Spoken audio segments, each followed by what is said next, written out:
mau menambahkan, misalnya ada minggu tambahan, ya sudah, kita ngikutin aja gitu ya. Tetapi intinya materi hukum bisnis kita tuntaskan di hari ini yaitu dengan tema perlindungan konsumen. Gitu ya, Nak ya. Ya, oke. Nah, materi perlindungan konsumen itu sudah Ibu tuangkan di buku ya, secara ringkas nggak terlalu banyak ya, berisi poin-poin pentingnya di situ, dan juga jangan lupa titik tekannya bagaimanakah peranan desainer grafis dalam perlindungan konsumen tersebut. Sudah punya bukunya kan kalian ya? Ya. Nah, begini. Jadi kalau kita berbicara perlindungan konsumen, ada dua kata, perlindungan dan konsumen. Maka bisa kita lihat titik tekannya adalah bagaimana konsumen itu mendapatkan perlindungan, gitu ya. Jadi undang-undang mengatur seperti itu. Nah, konsumen dalam membeli sebuah produk atau juga menggunakan jasa, gitu kan ya, itu perlu dilindungi hak-haknya, gitu. Nah, tetapi di sini adalah bagaimanakah keberadaan desainer grafis tersebut dalam Undang-Undang Perlindungan Konsumen. Sebenarnya ada dua titik enak ya. Desainer itu bisa menjadi pelaku usahanya, di mana konsumen itu adalah merupakan pengguna jasa, gitu ya. Di sisi lain, kalian adalah sebagai pihak ketiga di antara pelaku usaha dengan konsumen itu. Nah, maksudnya apa ini? Sebagai pihak ketiganya? Iya, karena kalian ini adalah merupakan sebagai ujung tombak, gitu ya, yang digunakan oleh pelaku usaha untuk mempromosikan produknya. Kan begitu. Ya. Nah, nanti di buku itu kalian perhatikan hak-hak konsumen itu apa saja sih terhadap sebuah produk. Ya, salah satunya informasi yang jelas dan sebagainya. Begitu pula kewajiban pelaku usaha. Nah, kalian di tengah-tengah itu harus bisa melihat itu semuanya. Gitu, ya. Nah, untuk memastikan apakah kalian nanti sudah memahami materi ini atau belum, kalian kerjakan latihan soalnya. Ada 5 soal. Itu tugas individu, terus nanti kalian unggah di e-learning. Gampang kok di situ. Enak ya? Jelas? Halo? Jelas ya? Ya. Ini loh, sik. Kalian melihat ini? Apa ini? Pulpen, stylus. Iya, pulpen. Pulpen sih. Kalau biasa, ini kemarin Ibu dapat. Ya, waktu kunjungan Senat Indonesia dapat ini souvenirnya. Ibu pakai, terus tadi sambil nunggu kalian Ibu lihat. Ini kira-kira ada perlindungan kekayaan intelektualnya apa, Nak? Nah, kalau bentuk di mana? Desain produk, Bu. Ya, desain industri ya, kalau undang-undangnya ya, virus ya. Iya, desain industri. Ya, tuh. Dikasih kayak gini. Nah, tapi di sini nggak ada merek. Ya, mereknya Kampus Politeknik Negeri Jakarta. Ini souvenirnya PNJ.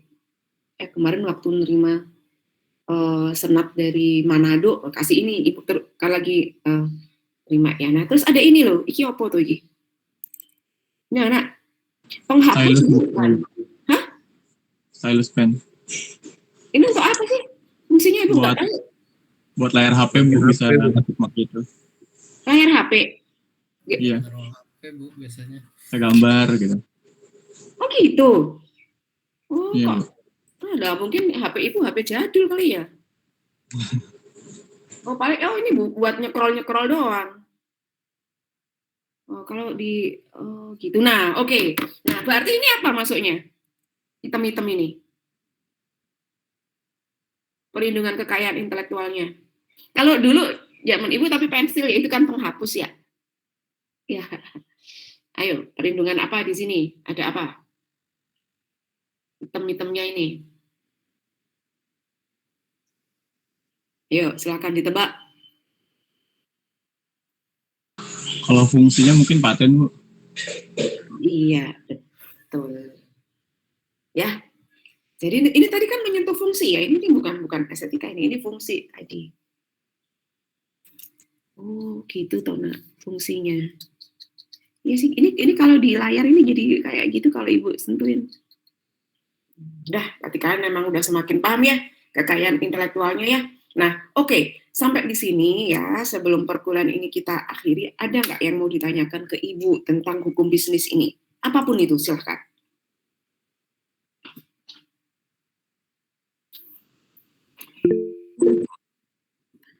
Oh, kisi-kisi UAS ya. Baik, ya.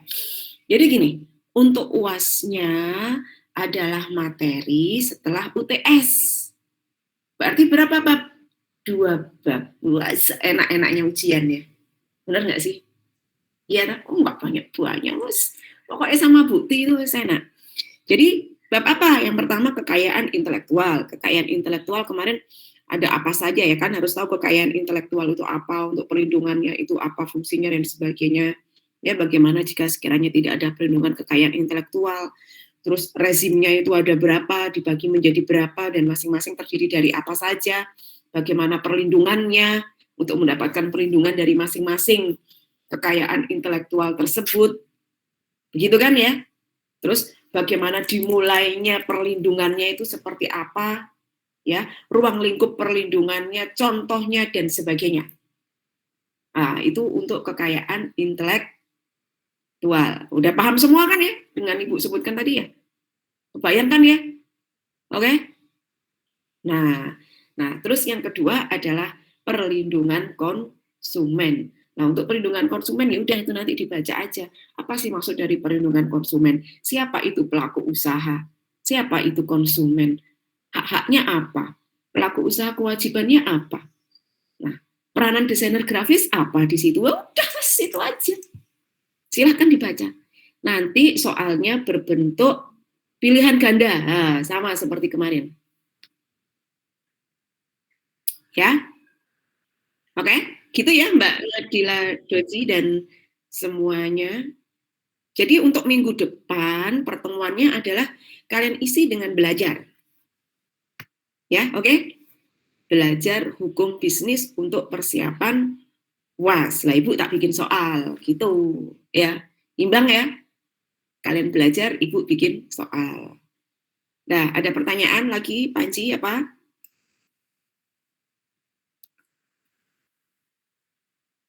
Bu mau nanya Bu, Boleh. kan dari kemarin kita ngebahas 4 macam perlindungan haki ya Bu, HKI. Nah, kalau untuk tapi saya kayak itu Bu, apa biayanya sama untuk setiap pendaftaran, apa gratis? Makasih Bu. Nggak ada yang gratis Pak, Mbak, ya. Buka di dgip.go.id. Yang paling murah itu adalah hak cipta. Ya, hak cipta itu 400.000. Kalian bikin akun sendiri, daftar sendiri. Sekarang itu istilahnya itu pop ya. Jadi dalam sekian menit itu langsung keluar sertifikat pencatatannya. Ya. Jadi kalau kalian punya karya gitu kan, pengen melindunginya sebagai portofolio kalian, misalnya sudah punya hak cipta yang terdaftar, silakan. Ya. Nah, terus merek itu sampai berapa ya, 1 juta apa ya? Tapi intinya untuk UMKM itu lebih murah. Ya, UMKM itu lebih murah lah. Ini memang ya salah satu terobosan pemerintah. Nah, yang paling mahal itu adalah paten, Mbak. Ya, paten. Walaupun kelihatannya cuma 1 juta, 2 juta, tapi lumayan. Ya, nanti ibu-ibu pastinya lupa, nanti dicek aja di DGIP itu keluar semua itu nanti biayanya berapa ya. Dan paling lama proses pendaftarannya itu ya paten. Ya, karena ada pemeriksaan substantif itu. Kalau merek itu bisa 1 tahun ya, karena apa ya? Sama ada pemeriksaan itu apakah memiliki persamaan pada pokoknya atau keseluruhannya dengan merek orang lain atau tidak, nah, itu yang membutuhkan waktu agak lama. Tetapi yang paling cepat yaitu tadi hak cipta, ya selambat-lambatnya dalam 1 hari itu sertifikat sudah keluar, silahkan, ya itu Mbak Nadila, paham ya Nak? Paham Bu, makasih Bu. Sama-sama. Yang lainnya?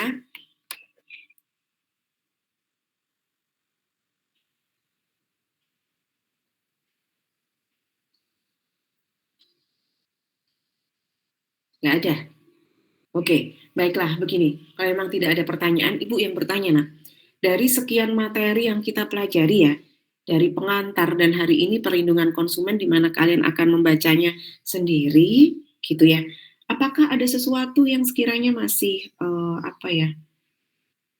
bingung gitu, atau mungkin ada yang mau ditanyakan?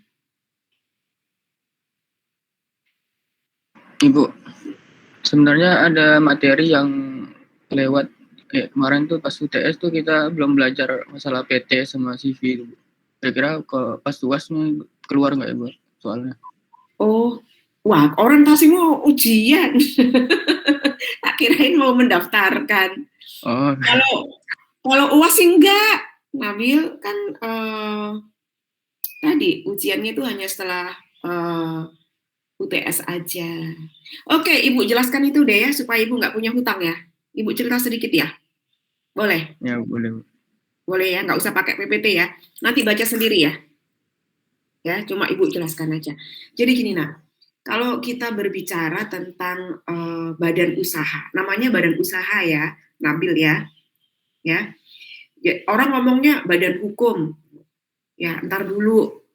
Badan usaha dengan badan hukum itu berbeda. Ya, badan hukum itu merupakan status dari badan usaha tersebut. Ya, nah, badan usaha itu apa? Intinya dari usaha perusahaan lah, begitulah secara mudahnya ya. Apa sih itu perusahaan? Ya, adalah merupakan suatu kegiatan yang dilakukan secara terus-menerus, terang-terangan, tujuan untuk mendapatkan keuntungan, kan gitu. Itu kan ya? Bener toh? Nah, badan usaha itu kalau dikelompokkan ada dua pengelompokannya, yaitu yang berstatus badan hukum dan non badan hukum. Itu. Pegang dulu. Ya. Nah, badan usaha apa yang berstatus badan hukum dan yang tidak berstatus badan hukum? Yang berstatus badan hukum di Indonesia ada 3, yaitu PT, perseroan terbatas, yayasan, dan koperasi. Ingat ini. Nah, ini akan memiliki status tersendiri, memiliki kelebihan sendiri dibandingkan dengan perusahaan yang non badan hukum. Non badan hukum itu apa? Yaitu perusahaan perseorangan, firma, dan CV. Ya. Nah, sekarang perbedaannya apa?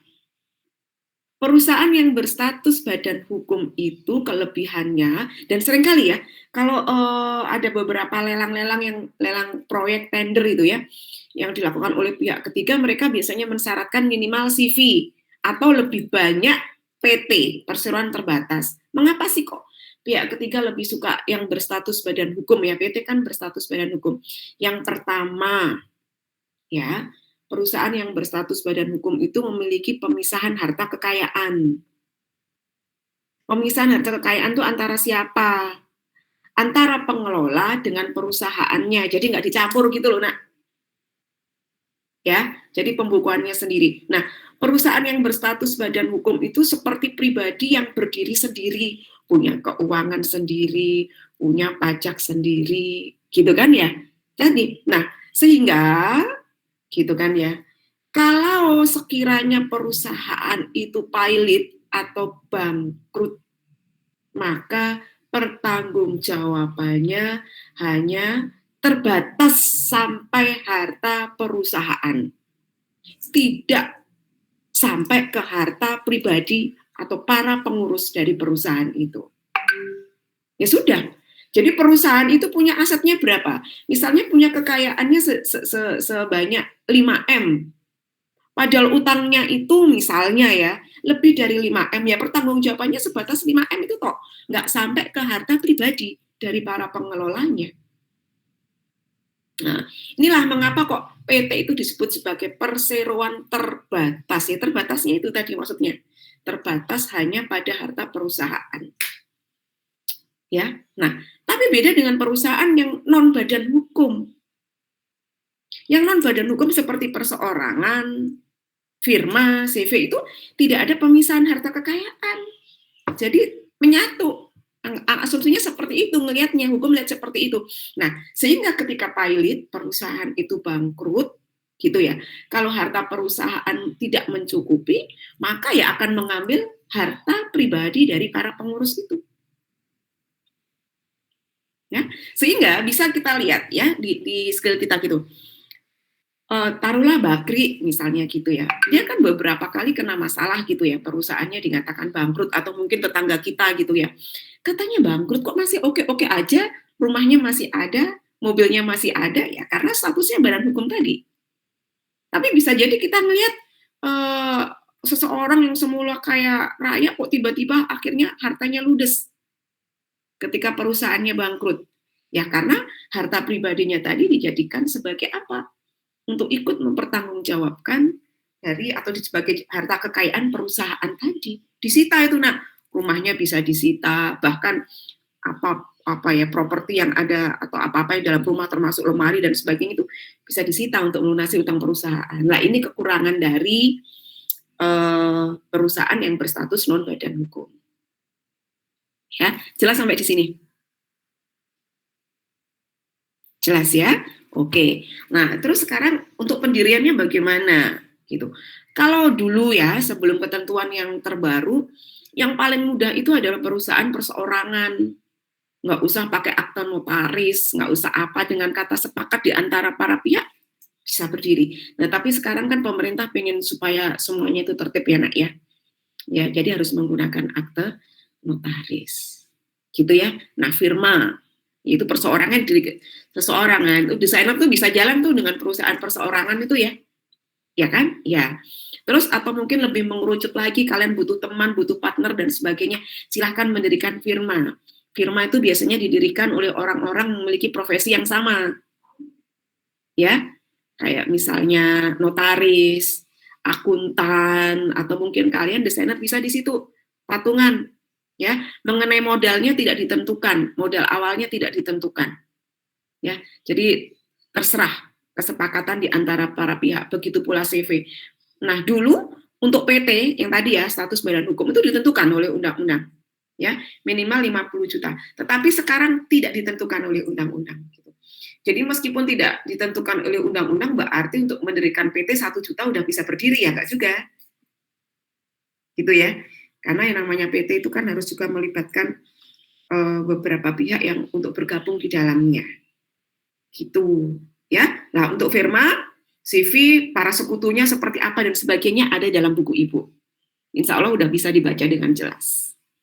Ya, begitu ya. Ya, Nak. Semangat ya jadi pengusaha ya. Ya, rintisan awal dulu aja.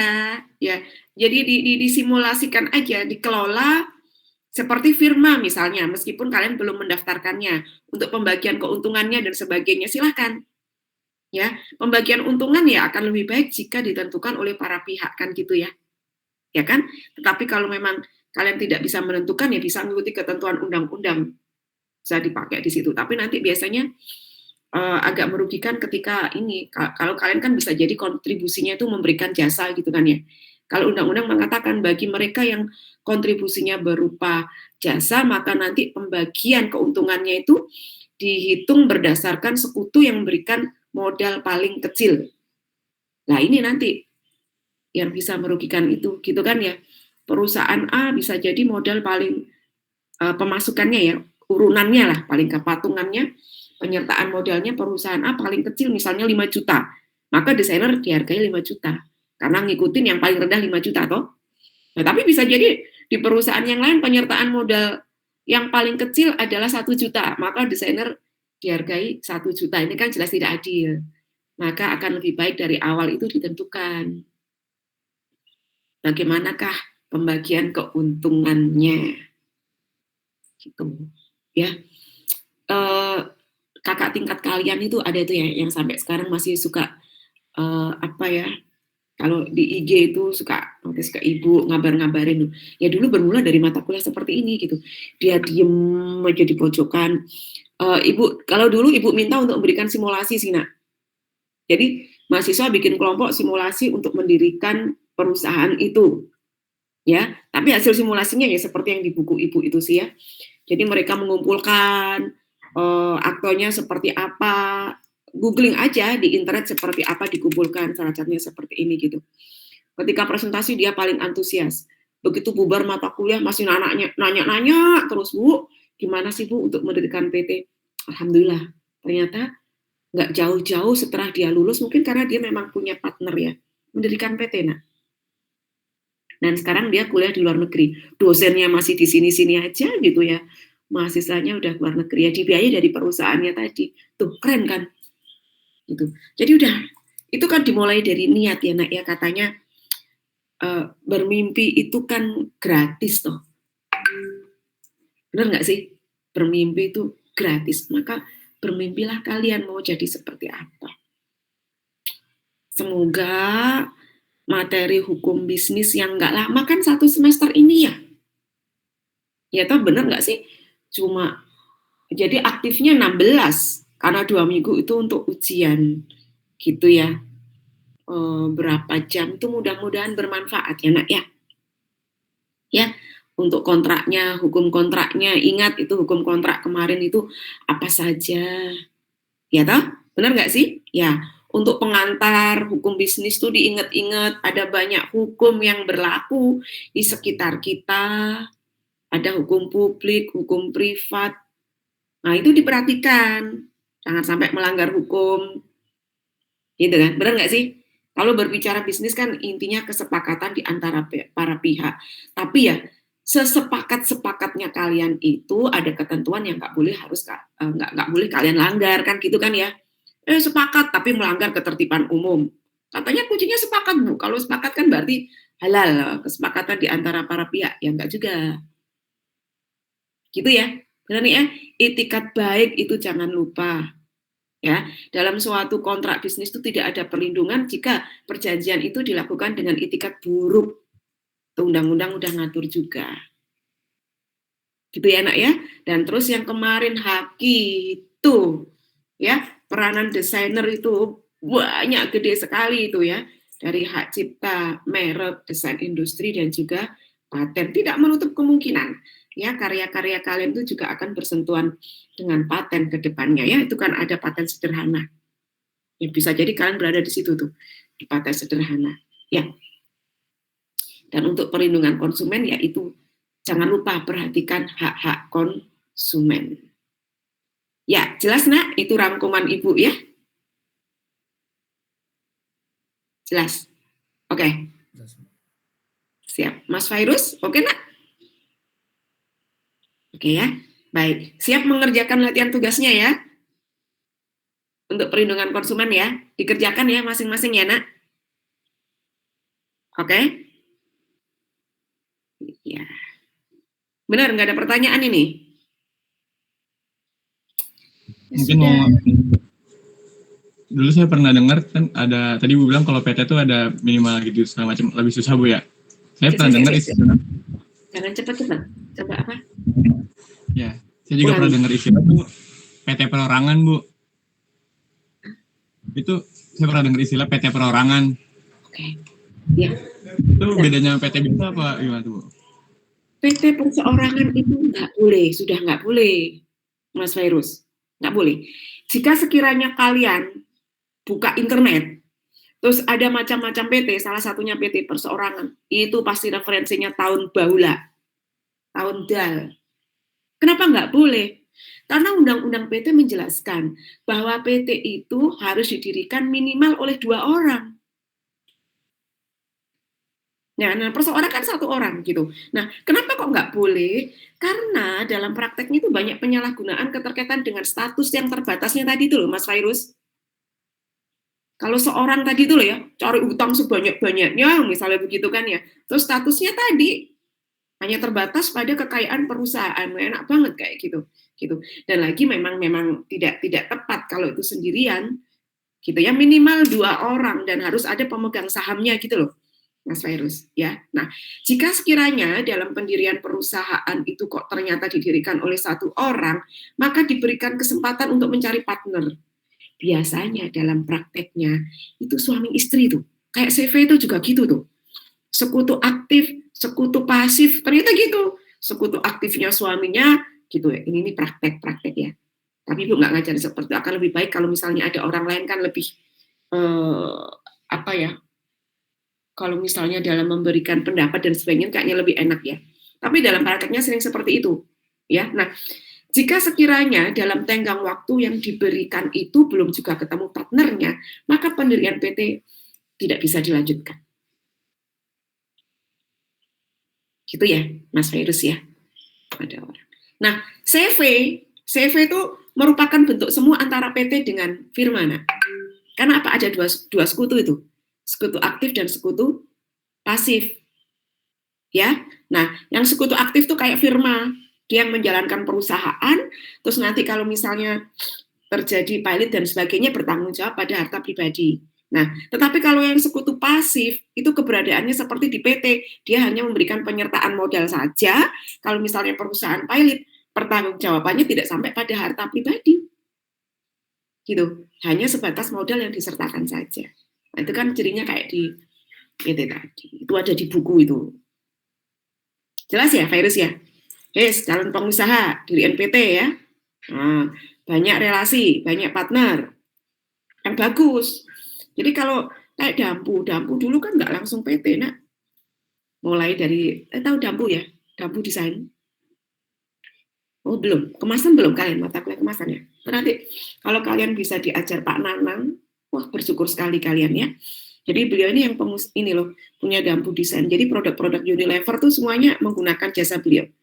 Kemasannya itu ya. Itu dulu ya dimulai dari kumpulan mahasiswa ini ada berapa orang ya, kalau nggak salah 5 orang nggak ya, rintisan dari kos-kosan kecil gitu kan ya. Nah, dari firma dulu, CV dulu, dan sekarang udah menjadi PT. Gitu. Ya, oke. Ada pertanyaan lagi. Maul? Berarti badan usaha itu bisa di-upgrade gitu Bu ya? Jadi Bu bilang, badan usaha itu bisa di-upgrade jadi firma, CV, ke PT gitu. Tapi bukan berarti untuk menjadi sebuah PT harus firma dulu ya, Virus ya. Enggak ya. Jadi firma, CV, PT itu bukan berarti tahap-tahapan loh ya, enggak. Kalian mau langsung bikin PT boleh.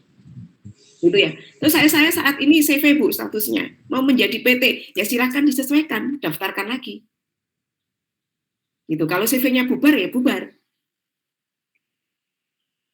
Gitu, dicatatkan, diumumkan CV ini sudah bubar. Nah, keterkaitan dengan pihak-pihak ketiga ya, jadi supaya tahu gitu. Jelas? Oke. Mas Ayas, ada pertanyaan? Fat, masih ngantuk, Fat? Itu rambutmu itu nggak bikin pusing itu, nutupin mata. Rifan? Jelas nak semua, Mbak Doji? Ini Mbak Doji kok cantik banget sih, mau kemana sih? Hah? Mau ada acara, Bu. Oh, mau acara. Kondang in? Iya. Kondang in, po kondangan? Ya, ayo, ada lagi nggak? Kalau nggak ada, Ibu tutup loh. Tetapi begini ya, jangan khawatir. Meskipun materi hukum bisnis ini sudah selesai, nak, silaturahmi tetap terjaga, kan gitu ya. Jadi kalau misalnya ada sesuatu yang mau didiskusikan dengan Ibu, silahkan. Ibu dengan senang hati. Ya, oke?